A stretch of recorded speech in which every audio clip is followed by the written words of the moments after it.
Amanda, Jesus, Yeshua Mashiach. Maraming po salamat sa umaga ito. Binubuksan po namin ang makapangyarihan salita mo. At sa pagbubukas po namin sa salita, it will become alive because your word is powerful and alive and sharper than any two-edged sword, piercing even to the dividing asunder of our spirit and soul. At nanonood hanggang sa aming mga buto at kasukasuan at nagbibigay buhay, Panginoon. The Zoe life in your word is the same life that raised Jesus from the dead. And that same life, that eternal life, will give life to our mortal bodies. The Holy Spirit that raised Jesus from the dead will give life, healing, strength, power, rejuvenating power, supernatural power sa aming espiritu, kalwa at katawan. Lord, we receive not only informative knowledge, but the revelation knowledge of the Holy Spirit. Because we believe your words, Lord. It is a rhema word of God. And one word from God will change our life forever. One word from God will change any negative circumstances sa aming buhay. We release the anointing of your word, Lord. We release the power of your anointing. And all glory belongs to our Lord God and Savior, our King, Jesus Christ, our Alpha and Omega, Almighty God. Lahat po'y magsabi na Amen. Amen. Palakpakan natin, Panginoon. Sandali lang po, lahat po nakatayo. Makakaupo na po ang lahat ng mga pangit. Yung mga pangit lang po ang uupo. Please, umupo ang mga pangit. At yung mga gwapo at maganda at mukhang artistahin, manatili pong nakatayo habang ako'y nagsesermon hanggang katapusan. Biro lang. Makakaupo na po tayong lahat. Glory to God. So, sino masaya sa Panginoon? Lahat ng pangit pero masaya sa Panginoon, magsabi ng Amen.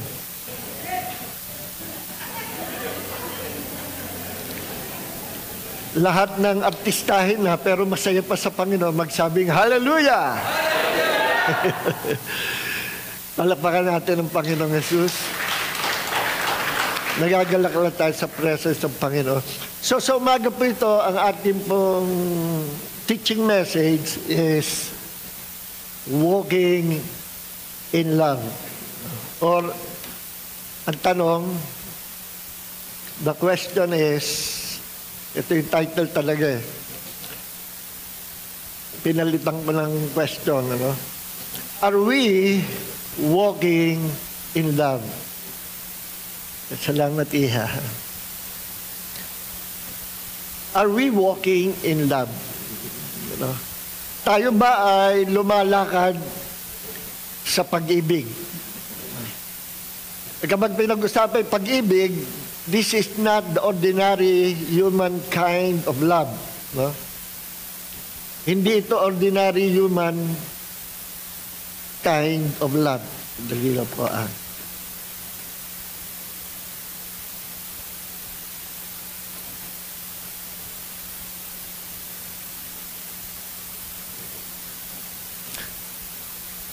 Meron po kasing 4 kinds of love sa Greek. Sa English, sa Bible translation na English, love lang. Pero, limited ang salita, ang English language, limited sa mga words. Pag pinag-usapan ay the Word of God. Kailangan pupunta ka, kung ito ay Old Testament, sa Hebrew, Kung ito naman New Testament, pupunta ka sa Greek. At sa Greek ay maraming klaseng love. Hindi lang 4. Ito palang 4 kinds of love. Ito yung mga major love, major kind of love. Pero ni-research ko ay lampas pa pala ng 4. Yung mga detailed na pag-aaral sa salitang pag-ibig. So, tingnan lang natin itong 4 kinds of love. Ito yung major 4 kinds of love. Kasi pag binanggit ko pa yung iba, masalimuot na, hindi nyo matatandaan. So, number 1, merong tinatawag na agape love. Ang agape love is the highest kind of love. It's not the human kind of love. Agape love is the God kind of love. Ito yung pag-ibig na ikinamatay ni Jesus. Jesus gave His love, or Jesus gave His life because He loved us so much. So, agape yun. Yung sinabi sa John chapter 3, verse 16, "For God so loved the world that He gave His only begotten Son." God so loved the world. Yung pag-ibig na yun ay agape. Agape. So, agape, this is often considered the highest form of love, representing selfless, sacrificial, unconditional love. Ito yung umiibig ka na walang kondisyon. Unlimited ito at unconditional. Hindi mo mahal yung isang tao dahil meron kang mapupurbityo. Hindi mo mahal yung isang tao dahil binibless ka. Hindi mo mahal yung isang tao dahil obligasyon mong mahalin. Hindi mo mahal yung tao dahil sa may nagagawang kabutihan sa iyo. Kundi yung mga tao, kahit wala nagawang kabutihan, wala na itulong sa iyo, hindi naging blessing sa iyo, sinisiraan ka pa nga. At possible persecutor mo pa.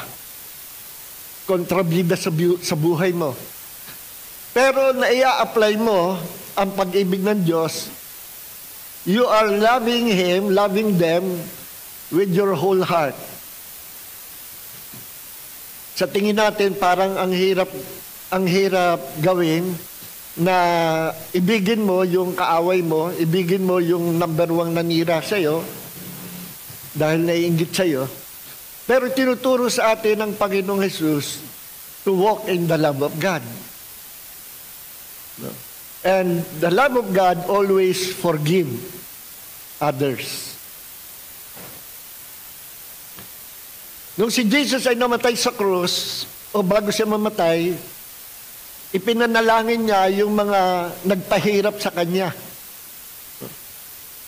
Yung nagpatong ng koronang tinik, yung nagpako sa kanyang kamay, yung humagupit sa kanyang katawan. Ipinanalangin pa niya sa Ama na sinabi niya, "Father, forgive them, for they do not know what they're doing." That is the God kind of love. Nung si Stephen ay pinaligiran ng mga Jews dahil pinapangaral niya si Jesus, ang gospel ng kaharian ng Diyos, at pinersecute siya at siya ay pinagbabato hanggang siya ay mamatay, stoning to death.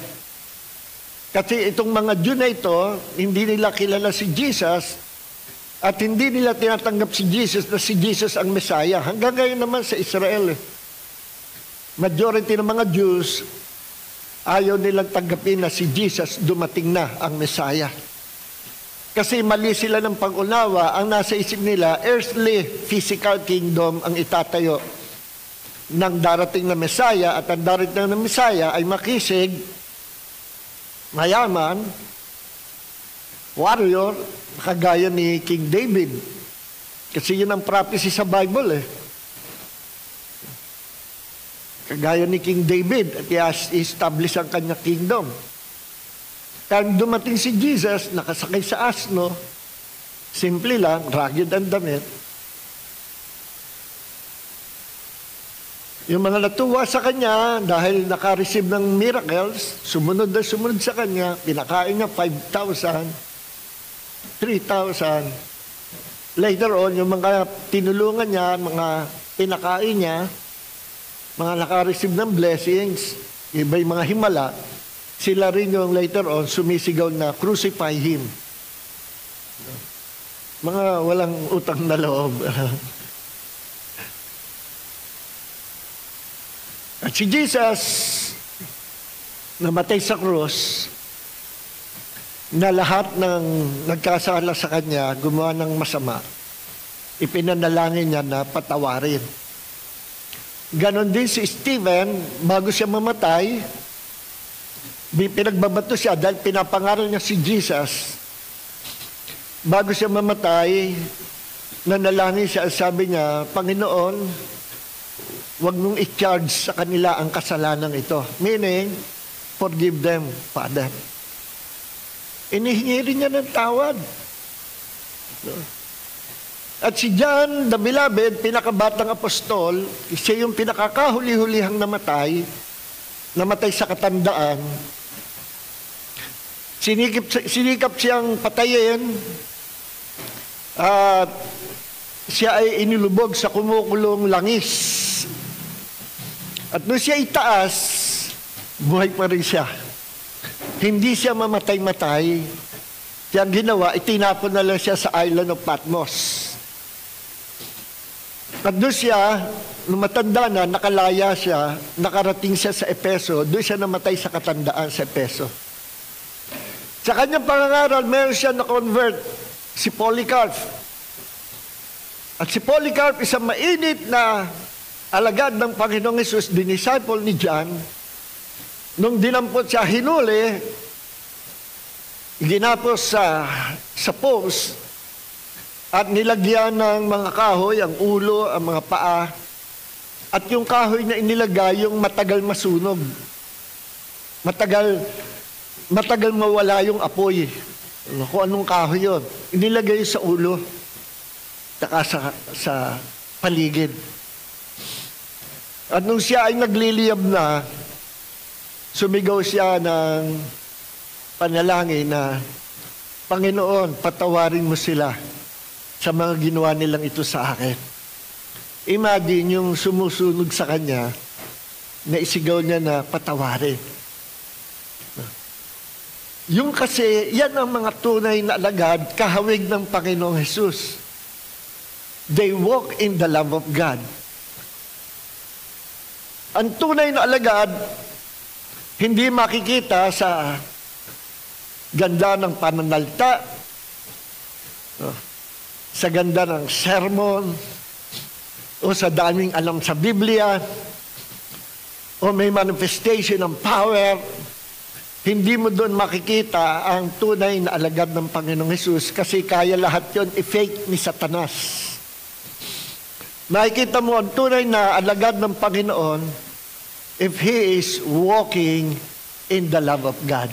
Nakikinig po ba tayo? Kung naipamumuhay niya ang pag-ibig ng Diyos. So yung title na ito ay, Are we walking in love? No. Actually, itong love nito is the highest kind of love. Are we walking in the God kind of love?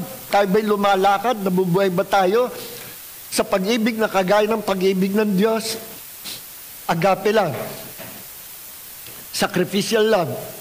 Willing to die for the sake of others. At yan si Jesus. Unconditional love. Whereas yung pangalawa, yung phileo, this type of love is a deep friendship or brotherly love. You know? It involves affection, loyalty, companionship.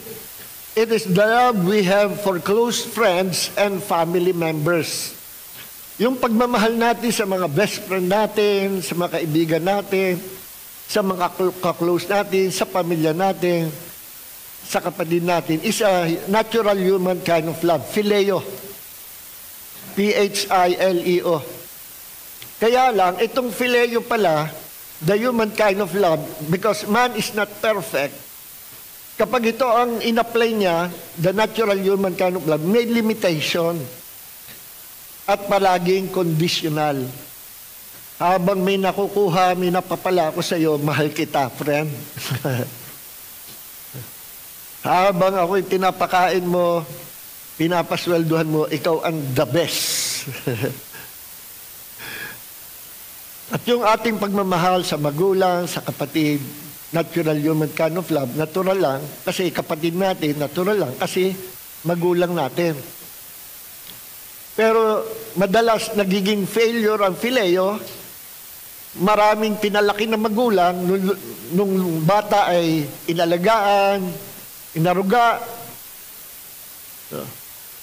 tinaratong maganda, binigay ang lahat, pinotektahan. Nung lumaki ay suwail, nung lumaki ay rebelde. Walang respeto sa magulang.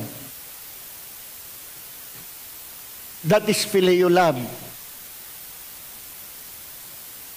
Naalala ko yung anak ni Sister Sisang na doon sa kanyang kubo sa Kalawang, dumating ay lasing, at sabi sa kanyang ina, kay Sister Sisang, ikaw matanda ka, lumayas-layas ka sa bahay na ito. Aba, bet ako lalayas sa bahay ko ito. Lasing ka lang. Di pag hindi ka lumayas, bumunot ng patalim, kutsilyo. Gagawin kitang barbecue. Naku, natakot si, paripas ng takbo si Sister Sisang. Nakita ko dyan sa gate, pawis na pawis, namumutla. Sister Sisang, saan ka gamit? Parang hinihingal ka. Naku, Pastor John, ako'y umalis at ako'y tumakas at yung anak ko'y dumating sa bahay kong kubo ay lasing. At ako'y pinapalas, pag hindi raw ako lumayas, babarbecuehin ako. Binunutan, tinutukan ako ng kutsilyo. Later on, nung hapon, bumalik na siya, naku, sunog na yung bahay. At sabi ng kapitbahay, naku, Sisang, ang iyong kubo ay nasunog. Nagsindi yata ng ng apoy o kandila ay napabayaan, nasunog. At nung tinignan yung anak, barbecue na. He reaped what he saw. Lapastangan sa magulang, yung sinabi niya, bumalik sa kanya. Kaya isa sa commandment ng Panginoon honor your father and mother so that you may prolong your life and it might be well with you. Parangalan mo, honor means parangalan, to bless, to exalt, to treat kindly, alagaan, pagpalain, arugain ang magulang, irespeto, itaas ang magulang, pampahaba pala ng buhay yun. When you honor your parents, hahaba ang buhay mo sa lupa. Bilang blessing sa ng Panginoon because you're honoring your father and mother. At may kadugtong yun. That it might be well with you. Yung salitang well sa Hebrew means blessing, means all kinds of blessing. Gaganda ang buhay mo. God will bless your life. He will bless you spiritually, He will bless you physically, He will bless you materially. Bakit? Because you learn to honor your father and your mother. Ang mga rebelde, walang ganon. And rebellion, at ang rebellion ay kagaya ng kasalanang witchcraft. Kung ano ang parusa ng Diyos sa mga mangkukulam, yun din ang parusa ng Diyos sa mga rebelde. Nakikinig po ba tayo? And to honor our father and mother, hindi lang yan referring sa ating biological parents, it also refers to our spiritual parents. Nakikinig po ba tayo? At maging hindi mo biological parent, pero inampung ka, sapagkat ang pagiging ama at pagiging anak, hindi lang naman yan sa pamagitan ng DNA, ng blood, kundi the way you treat them, the way you treat him, the way you treat your son, the way you treat your mother, your father, nagiging totoong magulang yon. At binibless ang Panginoon. Marami akong kilala na nag-ampon. Later on, yung inampon, kamukha na nung magulang, kamukhang kamuka. Nakikinig po ba tayo? Yung kaibigan kong pastor na Amerikano, hindi magkaanak, bumayad sila, binili nila yung baby na isisilang, nasa tiyan pa lang, kinontrata na. Binayaran nila na sila ang magpapalaki sa magandang pagpapalaki. At sapagkat pastor siya, nung isisilang na, inabangan talaga nila. At nung pinanganak, nakita nila, pamula doon. Ang difference nga lang, hindi nang galing doon sa babae, sa asawa ng pastor, kundi inampun lang. Pero ngayon, dalaga na yung anak nila, kamukhang kamukha ng tatay at nanay na umampon. At nangangaral na rin sa salita ng Panginoon. Bless silang Panginoon.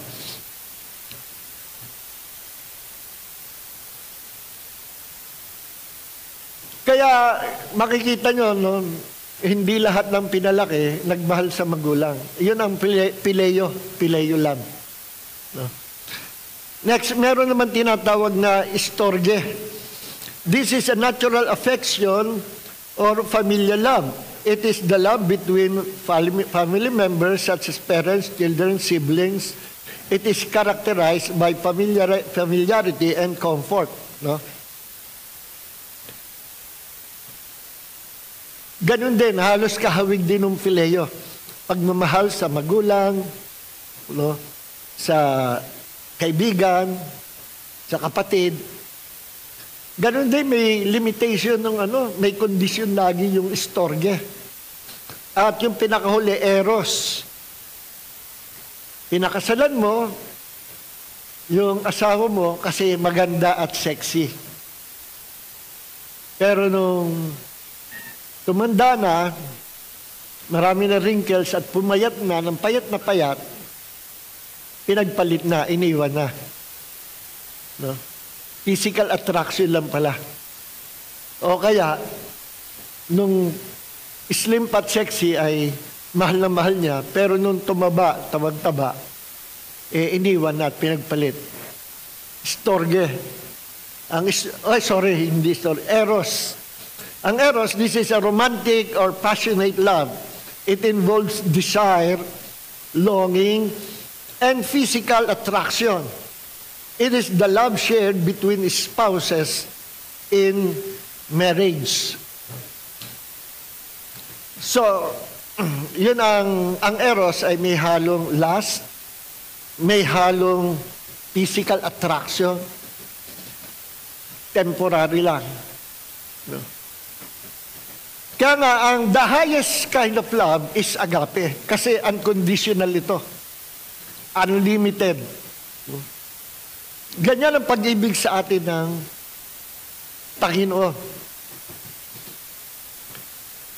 Sabi ni Jesus, nung siya'y nabuhay na maguli, doon sa tabing dagat, kausap niyang kanilang mga alagad, kinausap ni si Peter. 3 times na dininay ni Peter si Jesus.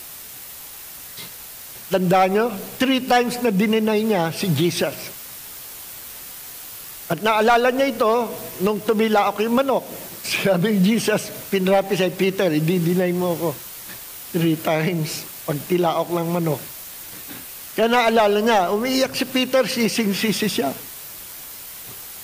Kaya nung nakita niya, buhay si Jesus, kinausap sila sa tabing dagat, nag-iihaw ng tilapia si Jesus. At ang kinausap niya una si Peter, na sabi niya, Peter, do you love me? With a God kind of love. Agape, agapao. Ang sagot ni Peter, Lord, yes, I love you. I phileo you. Ay sinagot ni Peter, I love you with the human kind of love. Inulit, sabi ni Jesus, take care of my lamb. Then inulit ni Jesus, Peter, do you love me with the highest kind of love? With the agape kind of love? God kind of love? Hindi maintindihan ni Peter. At ang sagot ni Peter, Lord, you know how much I love you. Pakainin mong aking mga tupa. Inulit-ulit Jesus, Peter, do you love me? Agapao. Ang sagot ni Peter, phileo. Ang tinatanong ni Jesus, mahal mo ba ako ng pag-ibig na pinakamataas sa pag-ibig na hindi may pagpapalit, unconditional love, sacrificial love, this is the God kind of love. Mahal mo ba ako sa pamagitan ng ganito kalaking pag-ibig? Ang sagot ni Peter, Lord, I love you with the ordinary human kind of love. Pati si Peter, hindi niya maintindihan yung sinasabi ni Jesus. Pati yung sinasagot niya, hindi rin niya maalaman kung paano sasagutin si Jesus. Kasi ang focus niya nandun sa 3 beses siyang tinanong kung mahal siya. Understood na mahal niya ang Panginoon. Pero ang itinatanong Jesus, kaya mo bang abutin yung standard ng pag-ibig ko? Kaya no the third time, na sinagot ni Peter, Lord, you know how much I phileo you. No? O nung second time, nung third time, sumakay na si Jesus at tinanong niya, Peter, do you love me with the ordinary human kind of love? Do you phileo me? Doon nalungkot si Peter kasi, ano ito, may message sa Panginoon. Hindi ko magets. Yes, Lord, you know how much I phileo you. Ang ibig sabihin, nung hindi mahagip, hindi maintindihan ni Peter ang pag-ibig ng Diyos, at hindi niya kayang abutin ang standard ng pag-ibig ng Diyos, ang Diyos mismo ang bumaba sa standard ni Peter. Ganyan ang ginawa ng Panginoon, ng Diyos, na nung ang tao ay hindi kayang sumunod sa Panginoon, failure sa pagsunod sa commandments ng Diyos, lahat bumabagsak sa kautusan ng Panginoon, walang matuwid, wala kahit isa. At nung nagkagayon, alam ng Diyos ang kahinaan ng tao, na hindi kayang abutin ng tao ang standard ng Diyos, kaya ang Diyos ang bumaba sa standard ng tao. God became a man. Nakikinig po ba tayo? And that God is love personified, pag-ibig na nagkatoon tao. Sabagat sinabi sa ni John that God is love. At sa 1 John chapter 3 verse 8. Ang Diyos ay pag-ibig. No? So ang Diyos ay pag-ibig. At nung si Jesus ay nangaral sa kanyang mga alagad, ang sabi niya, John chapter 13 verse 35, malalaman ng mga tao na kayo ay mga disipulo ko if you will love one another. So the mark of a true disciple of the Lord Jesus Christ is love. If the disciple is walking in the love of God, siya yung true disciple of Jesus. Amen. Hindi sa dami ng alam sa Bible, hindi dahil sa magaling mangaral, hindi dahil sa may signs, wonders, and miracles, kasi lahat yan kayang i-fake ni Satan. Ang tunay na disciple ni Jesus, malalaman if that person is walking in the love, in the highest kind of love. Yun ang tunay na disciples. Pag tinignan natin ang church ngayon, ang daming hindi tunay na disciples. Ang mga churches na didivide, ang mga members nagre-rebelde, ang mga kapatiran nag-aaway-away. Maraming nawawala dahil nagkakatisuran. Pero pag binalik natin, tinignan natin, sinabi ni Jesus, bagsak tayo doon sa sinasabi ni Jesus na people will know that you are my true disciples if you will love one another. Bakit sinabi ni Jesus yon? Kasi alam ni Jesus na darating ang time na mag-aaway-away din ang mga alagad ng Panginoon. No. Pero we must overcome our feelings. Yung tisuran, yung hurt, emotional hurt. Dahil may nasabi yung kapatid sa iyo, nasaktan ka o siniraan ka, nasaktan ka, o yung may ginawa sa iyo, inutangan ka, hindi ka binayaran. O kaya, hiniram yung jacket mo, nabagsak ka ng sigarilyo, hindi pinalitan, natisod ka, o kaya nagkakamayan, natapakan yung ingrown mo na kuko, nagalit ka na. At ayaw mo makita yung mukha ng kapatid. At pag tinanong ng pastor, sister, magpatawaran na lang. Naku, pastor, matagal ko nang pinatawad. Yung tao na yun, matagal ko nang pinatawad, alang-alang kay Lord. Basta wag ko na lang siyang makikita. Pagka ganon, hindi mo pa napapatawad. Kapag ka, paano malaman ko hindi mo pa napatawad? Isang tao. Paano? Ano ang palatandaan? Tandaan nyo, God kind of love is always forgiving others. Forgiving those who hurt you. Anong palatandaan? Kapag hindi mo pa pala napapatawad. Dahil mahirap yan. Magandang another sermon nyo. Signs na hindi mo pa napapatawad ang isang tao. Number 1, pag-araw at gabi, iniisip mo pa yung ginawa niya sa'yo. Nakikinig po ba tayo? Number 2, kapag ayaw mong makita yung tao at makakasalubong mo, lumilihis ka. Number 3, kapag lagi mong itinetestify, for the glory of the Lord po, magta-testify po ako, ganito ginawa ng kapatid, ganito sa akin, siniraan ako, pero alam nyo, I love her, I love him, pinatawad ko na siya. Tapos next week, itetestify mo na naman yon. Pag paulit-ulit na tinetestify mo, ibig sabihin, may emotional hurt ka pa. At hindi mo pa napapatawad. Yan ang palatandaan na hindi mo pa napapatawad. Sapagkat ang tao nagpapatawad, alam niyo ang forgiveness, hindi yan based sa emotion. Tinuturo ng Bible that forgiveness is by faith. By faith. Hindi mo babatayan ng emotion mo. Sapagkat ang emotion mo magsasabi, gantihan mo na lang. Pag nakita mo, sapakin mo kaagad. Ganun Huwag mo babatayan emotion mo. Ang babatayan mo, ang salita ng Diyos na sinasabi, love one another as I have loved you. Forgive one another.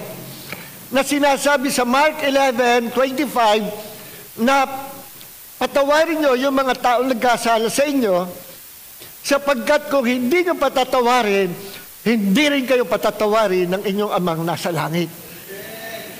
Tandaan nyo yung the Lord's Prayer or prayer for ng disciples' prayer, tinuring Jesus.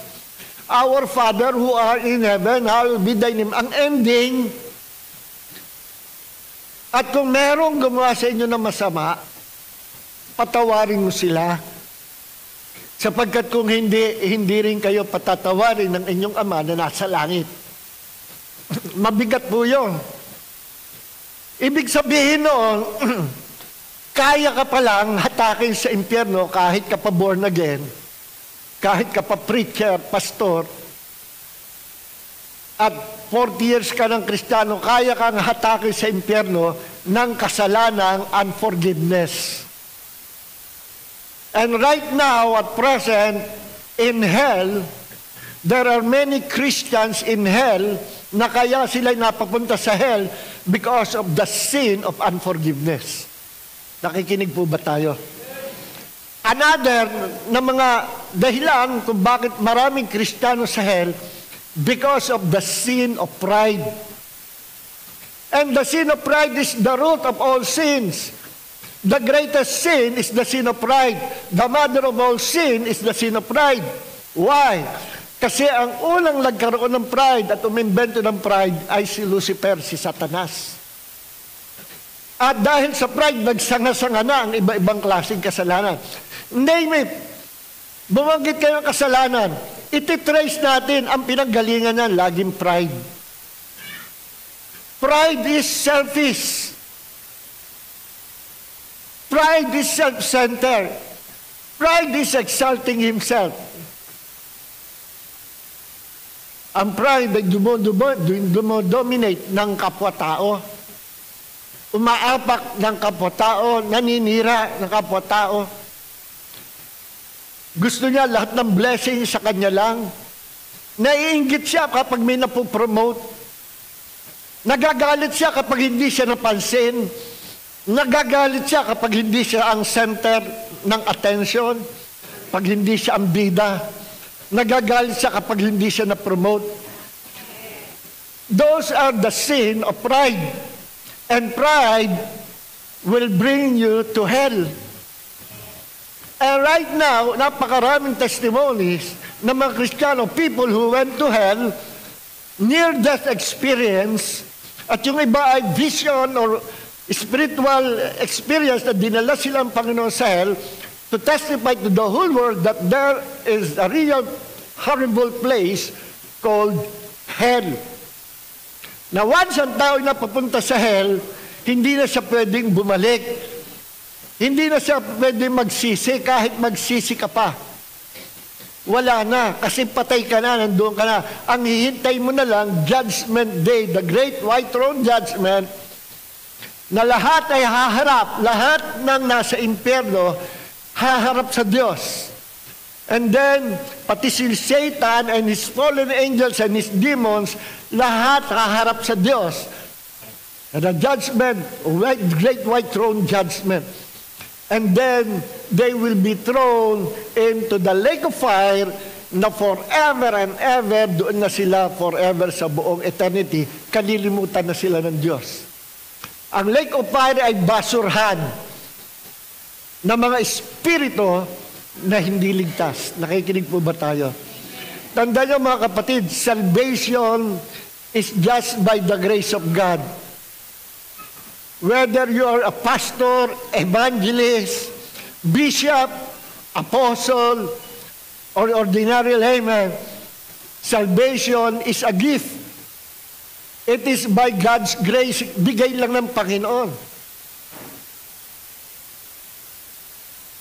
Bigay sa lahat sa atin na tumanggap ng regalong yon.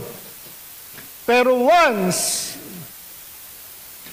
na hindi mo pinamuhay, ang hinahanap ng Diyos na makita sa atin, ang pag-ibig niya, you will lose your salvation.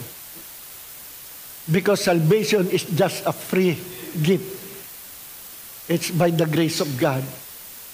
Hindi natin pinaghirapan. Kaya sandali lang, kuhanin sa atin ng Diyos. Kaya yung doctrine na OSAS, once saved, always saved, is a doctrine developed in hell. Nakikinig po ba tayo? It's a demonic doctrine.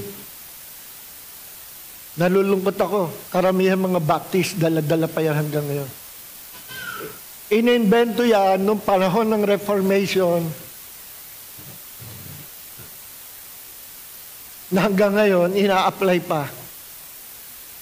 Na kahit ano daw gawin mo, sapagkat anak ka ng Diyos, may tatak ka na ng Banal Espiritu, you are sealed with the Holy Spirit, lagi niya sinasabi nila.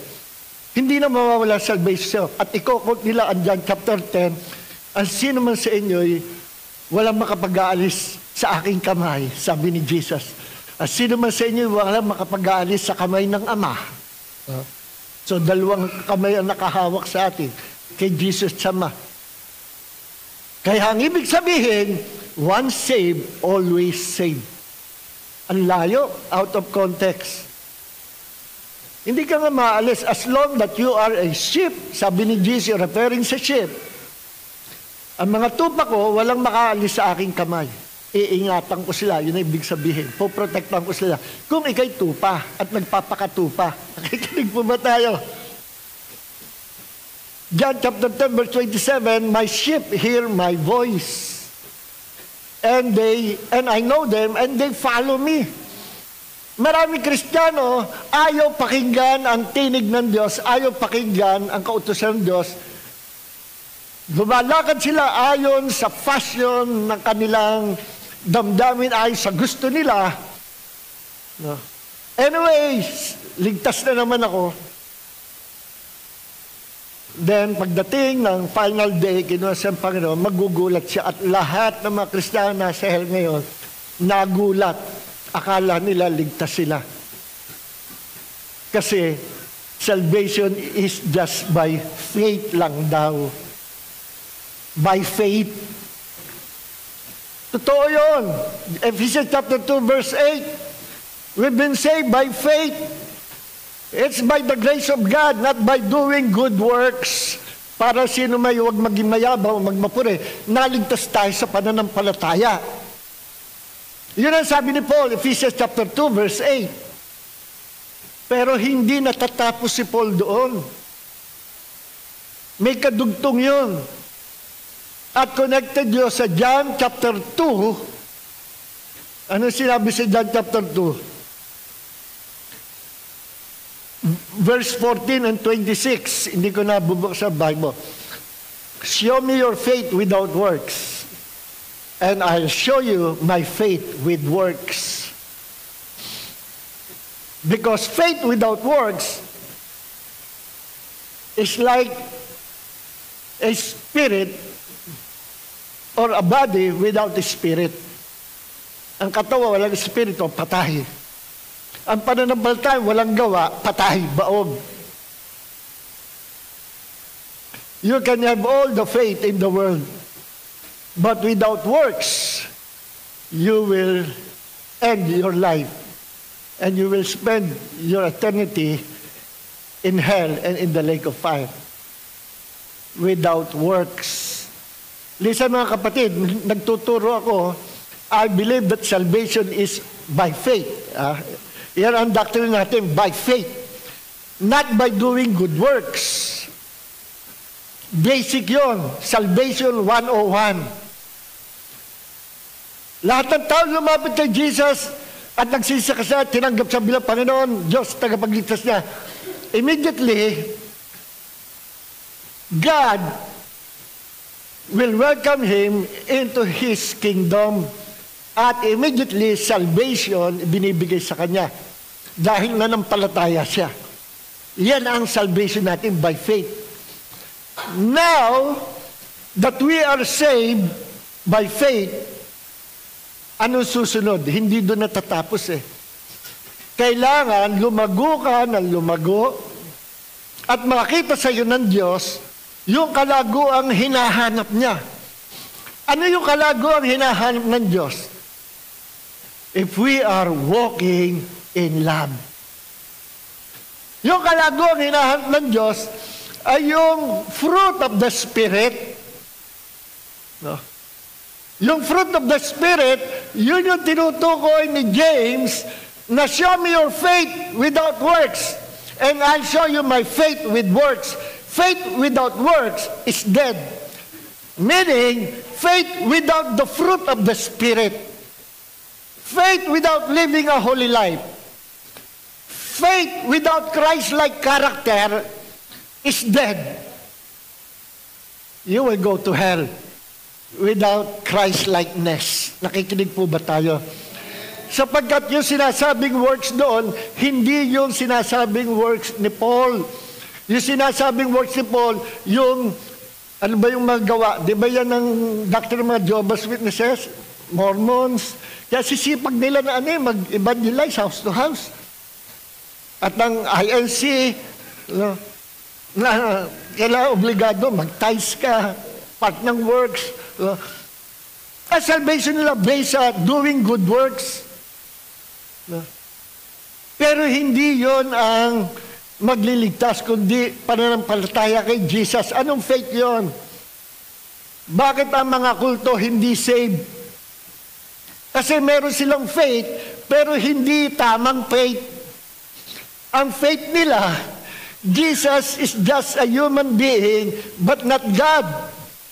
Ang faith na nagliligtas, ang faith na magdadala sa atin sa presence ng Diyos at sa kaligtasan na niriregalo ng Diyos, ay faith in the Lord Jesus Christ, that Jesus is number one, God. Number two, He became a human being. Number three, He is Lord. Number four, He is the only Savior of the world. Bakit ito tinitindihan yan? Kasi ang mga kulto, they believe that Jesus is Savior. They believe that Jesus is Lord. But they don't believe that Jesus is God. Ano man sektor ng pananampalataya, ano man relihiyon na hindi naniniwala ng Diyos si Kristo ay hindi ligtas. Sabagat sa John chapter 10 verse 9, ang sabi doon, if you will confess that Jesus is Lord, ano yung Lord? Pag sinalin sa Hebrew, sa Greek kasi ay kurios. Pag sinalin sa Hebrew, yung Lord ay Yahweh. If you would confess that Jesus is Yahweh, sino si Yahweh? Siya yung Diyos sa Old Testament. Siya yung Diyos ni Abraham, Diyos ni Isaac, ni Jacob, ni Moses, ni David. Si Yahweh ang Diyos sa Old Testament. Si Yahweh yung nakikipag-usap sa mga propeta. Si Yahweh ay si Jesus. Yun yung kung tawagin pre-incarnated Christ. Before He became a man, active na si Jesus, nagpapakita at nakikipag-communicate sa mga tao noong unang panahon under the Old Covenant. Siya yung Yahweh sa Old Testament. I can prove it. Marami tayong talata dyan. Siya yung pre-incarnated Christ. Siya yung kausap ni Abraham. Siya yung kausap ni Moses. Siya yung kasama ni Shadrach, Meshach, Abednego sa hurnong apoy. Siya yung Diyos na kausap ni Moses sa burning bush at sa Mount Sinai. Si Jesus yon. Si Jesus yung kumausap kay Abraham na sinabi si Sarah magdadalang tao. And I believe si Jesus yun na-encounter ni Abraham as Melchizedek. Personal ko yun. Pinagdidibatihan niya. Hindi si Jesus. Sa akin, si Jesus yun. Kasi walang talaan ng lahi. Saan ang galing to? Basta sumulpot. Basta nagkaroon ng kaharian niya. I believe He was Jesus. Kaya if you will confess that Jesus is Yahweh, and believe, at nananampalataya siya'y namatay at muli na buhay, you will be saved. Ano ibig sabihin? Dalawa ang sasampalatayan ng tao para siya maligtas. That Jesus is Yahweh, He is God. Pangalawa, He is a man who died on the cross and was resurrected. Diyos na taong si Kristo Jesus. Ang mga Gnostics, baligtad naman sa INC. Ang mga Gnostics, they believe that Jesus is divine. But they do not believe that Jesus is a human being. Nakikinig po ba tayo? Kaya sabi ni John kung sino may magsabi, magturo na si Jesus ay hindi na parito sa laman, anti-Christ yun. Akala ko tinutukoy INC. Yung pala tinutukoy yung mga Gnostics. Sa INC, sa Jehovah's Witnesses, si Jesus tao lang, created being, but not God. Sa Gnosticism, they believe that Jesus is divine, meaning He is God, but not a human being. Yung Gnostics, mga Gnostics o Gnosticism, yan ang kalaban ng Christianity noong unang panahon. Kaya sinulat ni John, yung first letter of John, second, third, to protect the church. Warning yan against those Gnostics na nakakapasok sa mga churches. So yung sinabi ni James ay yung after being saved, kailangan lumago ka. Maging kamukha ka ni Kristo. And you must learn how to walk in the love of God. Dahil kung hindi, we might lose our salvation. Yung kay Paul, faith lang maliligtas, tama yon. And now that we are saved, ang hahanapin sa atin Diyos, yung bunga. Parang yung nangyari kay Jesus, nung nagutom siya, in-expect niya yung puno ng igos, may fruit. No? At ang hinanap niya, yung fruit, hindi yung mga dahon. Yung mga leaves, dahon, represents good works. Yung mga nagawa, na kabutihan. Yung fruit represents the fruit of the Spirit, Christ-likeness, holiness, walking in the love of God. Yun yung fruit. Nung makita ni Jesus, walang fruit, kinurse ni Jesus yung puno ng igos. Mula ngayon, huwag ka na magbunga. Kapag dakan na puno, yung punong kahoy. Parang ganun din sa atin. Pagharap natin sa Diyos, ang titingnan at hahanapin sa atin ng Diyos, nung tayo nabuhay pa, ay ang fruit of the Spirit. Hindi yung dami ng nagawa natin. Not those good works. Ang hahanapin yung pag-ibig ng Diyos na nilakaran mo. The fruit of the Spirit is love.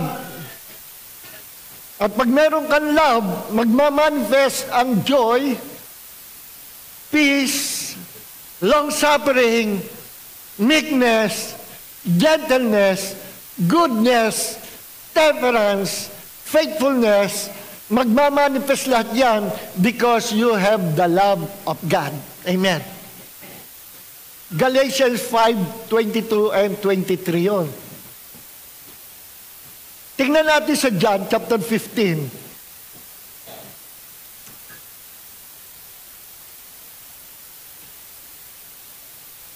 John chapter 15, verse 2,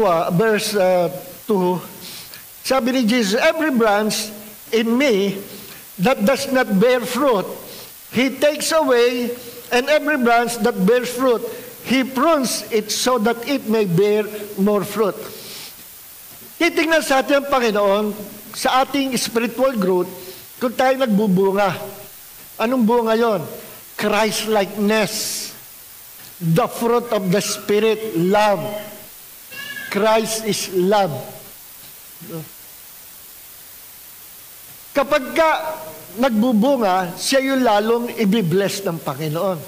Meaning, lilinisin, ibibless. Lalong lalago.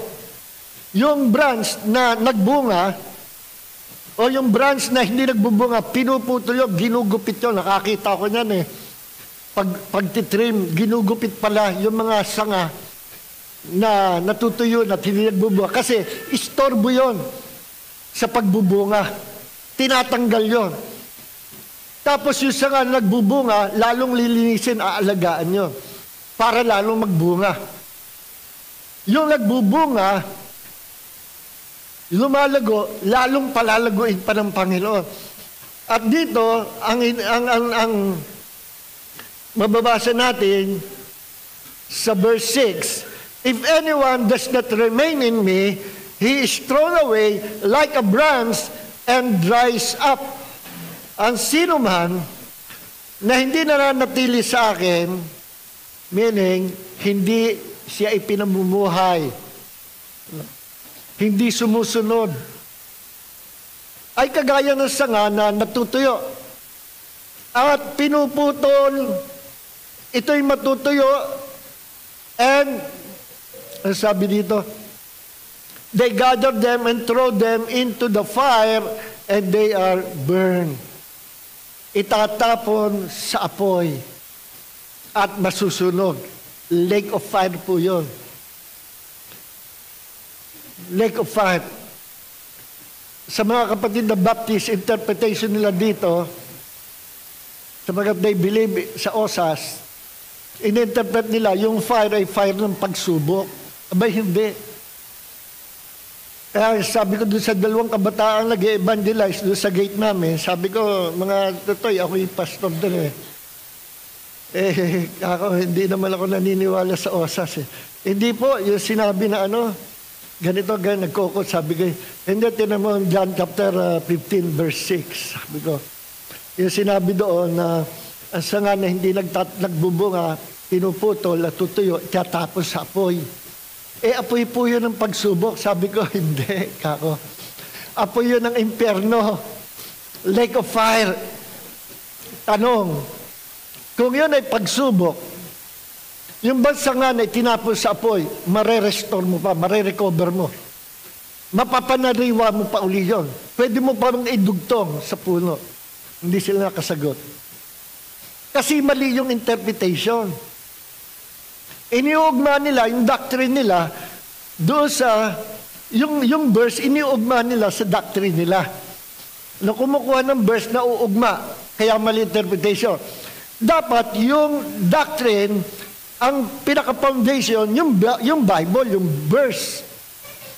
Hindi yung doctrine ng foundation, taka kukuha ka ng verse, i-apply mo doon, kahit mali. Kaya sabi ko, pag naputol ang sanga, matutuyo, pag itinapos sa apoy, hindi mo na marerecover. Yung bang mga itatapos sa impyerno, marerecover pa sa another life. Ba hindi na. Forever yon. Kaya debunk yung doctrine na yun.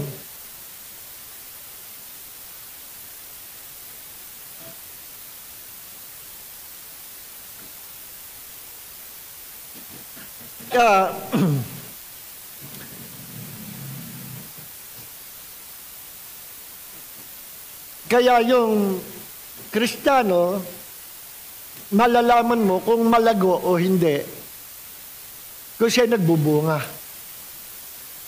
Ulitin ko, malalaman mo kung ang isang tao, number one, ay tunay na Kristiyano, tunay na disciple, if he is walking in the love of God. Ang sabi ni Jesus, John chapter 14, verse 21, ang sino man nag-iingat o sumusunod sa aking salita, siya yung tunay na umiibig sa akin. At ang umiibig sa akin, iibigin siya ng Ama. At kung magkagayon, iibigin ko rin siya. At ako'y magpapakahayag sa kanya. Sa English,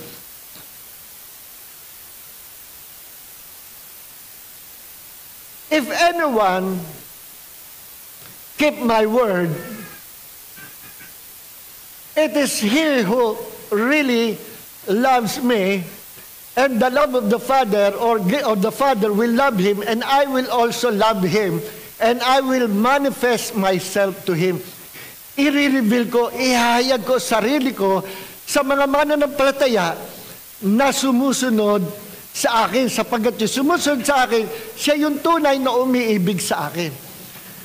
So, paano mo mapapatunayan? Paano natin mapapatunayan that we are walking in the love of God? Yan yung title How, or ito, yung, are we walking in the love of God?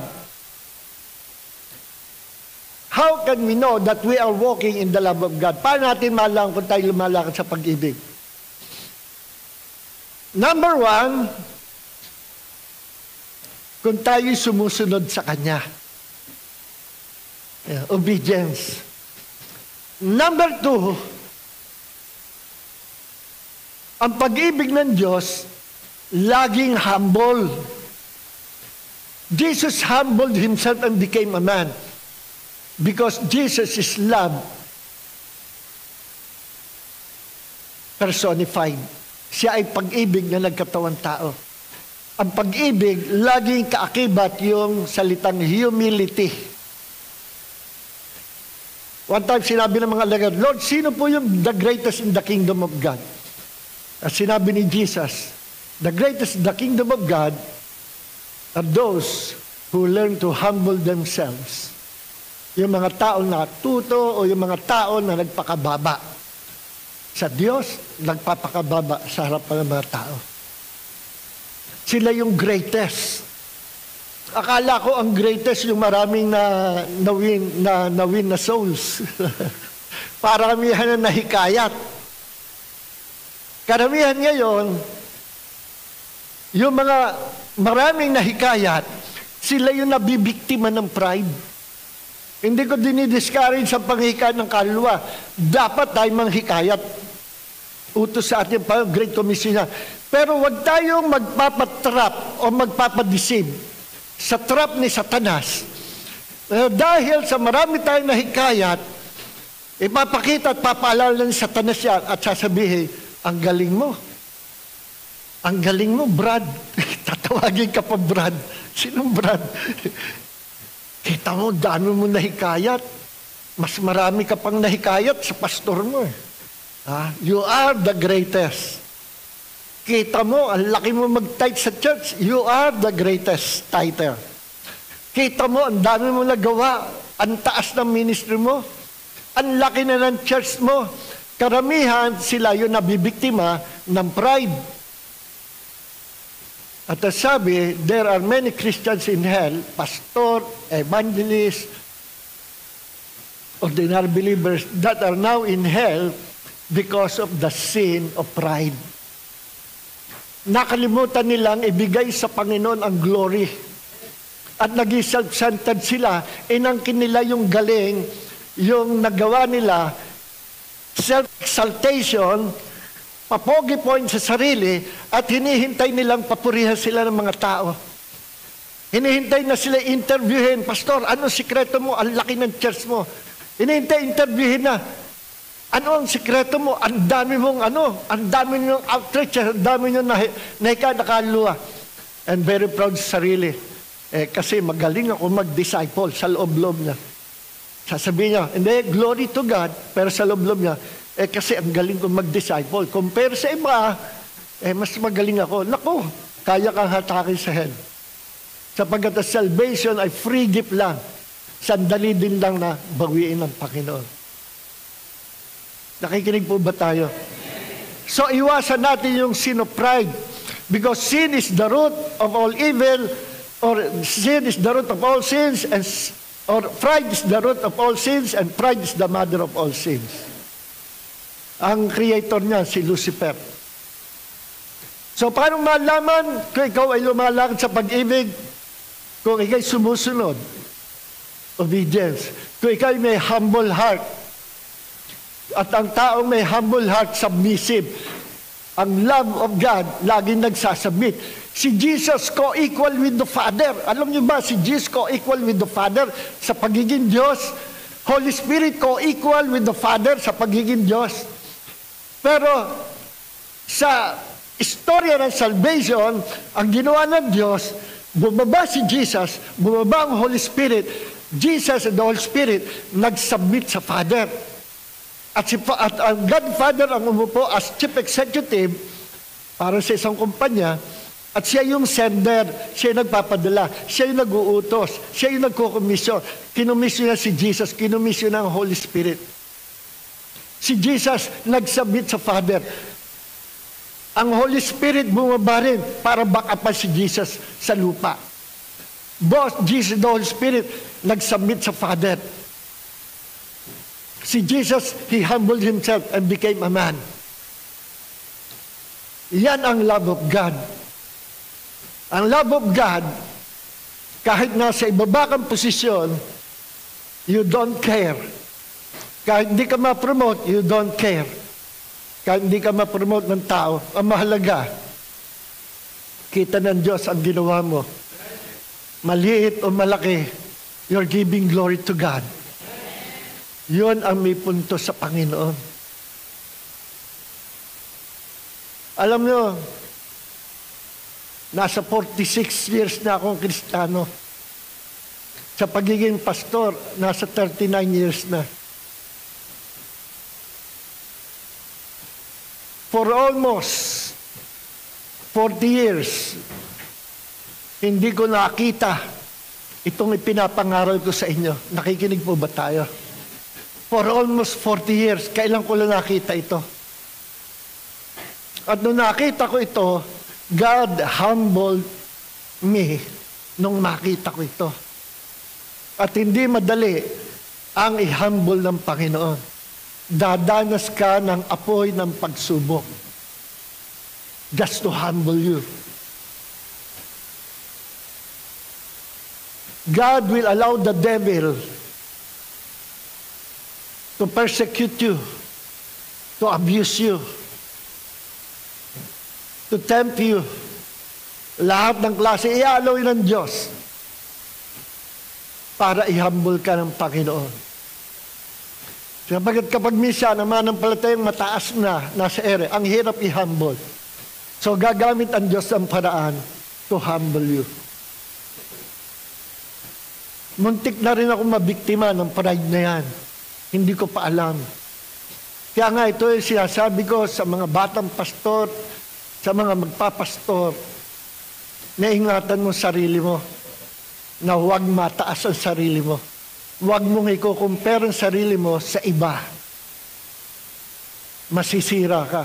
Once na kinumpare mo ang sarili mo at sarili mong galing, sarili mong sa iba, you fail to walk in the love of God. Paano malaman if you're walking in the love of God? You're not comparing yourself with other people. Nakikinig po ba tayo? Paano malaman if you're walking in the love of God? Baliwala sa iyong promotion. Baliwala sa exaltation. Ang mahalaga, you are serving God and you are exalting the Lord Jesus sa buhay mo. Kahit maliit ang ministry mo, kahit maliit ang nagagawa mo, you're giving glory to God. And that is humility. Paano malaman that we're walking in love? Pag napapatawad mo yung nagkasala sa iyo. Paano malaman if you're walking in love? Kapag yung kinainisan mo, kinasusuklaman mo, ay kaya mong lapitan at kaya mong hugasan ng kanyang paa. That's humility. You are walking in love. Ang dami ko experience, mga kapatid. Bago ko natutunan ng mga bagay nito, ang dami ko karanasan, how God humbled me through tests and trials. Hindi po madali.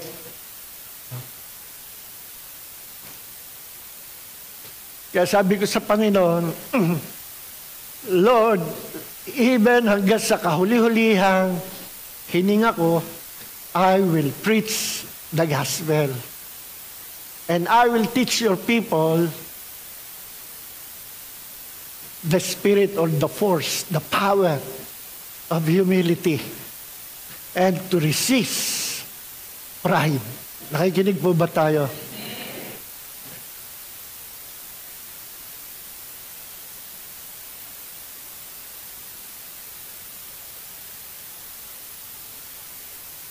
So, ang dami ko pang sasabihin, pero dito na lang, dito na magtatapos. Alam niyo po ba na love is the secret to victory? Gusto mo magtagumpay sa lahat ng pagsubok, walk in the love of God. 1 Corinthians chapter 13, verse 8. Love never fails. Ang pag-ibig hindi sumasablay. Ang pag-ibig hindi natatalo. Ang pag-ibig hindi nagbabago. Ang pag-ibig hindi nagiging failure. Love never fails. Meron kang assurance ng victory if you will walk in the love of God. Panguli, ang love, walking in love, in the love of God, ito po ang ebidensya ng pagiging disciple, true disciple. Alam natin kanina, binanggit ko yan. Plus, alam nyo ba na love, walking in love, is the secret to spiritual growth. Ulitin ko, love is the secret to our spiritual growth. Sapagat love has no pride. Love is humility. And the more we walk in love, the more we will grow spiritually in the Lord. Habang lumalakad ka sa pag-ibig ng Diyos, meaning, habang sumusunod ka sa Panginoon, habang pinapractice mo ang Christ-likeness, habang ikaw ay nagpapatawad sa gumawa ng masama sa iyo, habang ikaw ay tinataas mo ang Panginoon sa lahat ng ginagawa mo. Habang ikaw ay gumagawa ng mga gawa, maliit o malaki, giving glory to God, you are walking in love, the more you will grow spiritually in the Lord. Love is the secret for victory. Love is the secret for spiritual growth. And love is the mark of a true disciple. Tayo po lahat ito mayo. Tayo lahat ito mayo.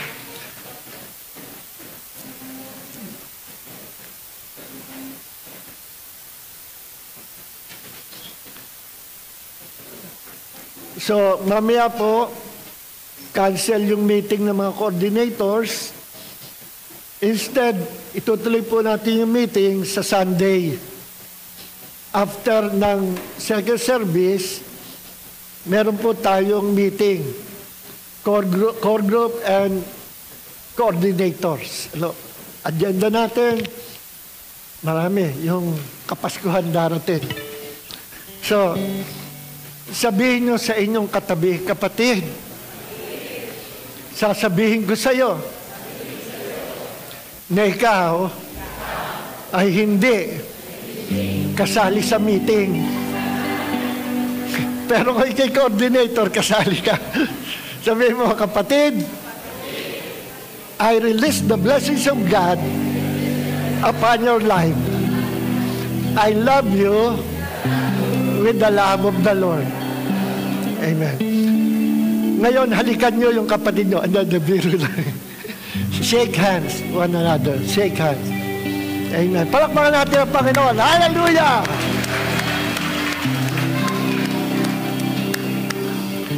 Thank you, Jesus.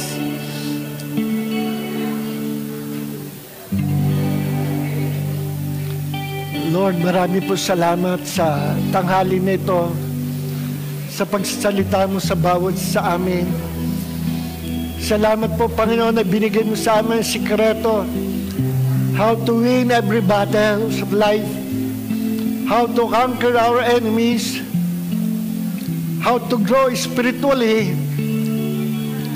at ito'y sa pamagitan ng paglakad namin sa pag-ibig. Salamat po, Panginoon, sa spirit of humility na pinapakita mo sa amin na bahagi ito ng pag-ibig mo, Panginoon. Jesus, you are God, and Jesus is love who became a man. Marami po salamat, Panginoon. Awitin natin sa pagtatapos natin. To God be the glory, and let's give glory to God. To God be the glory. To God be the glory. To God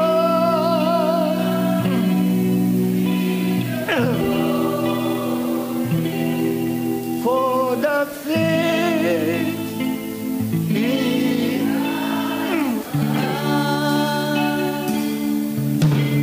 With His love save me, with His power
and the fellowship of the Holy Spirit be with you all. You are blessed with all the blessings of God. In Jesus' name, amen. God bless you all, mga kapatid. This is my Son, to honor you, Lord, with all my heart, I worship you. All I am within me, I give you praise. All that I adore is in you. Lord, I give you my heart, I give you my soul. I live for you alone. Every breath that I take, every moment I know, don't have your way with me. Lord, I give you my heart. Give you my soul. I live for you alone. Every breath that I take, every moment I'm away, don't have your way with me.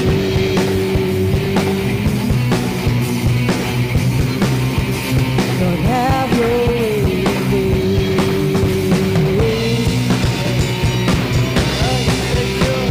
Don't have your way with me.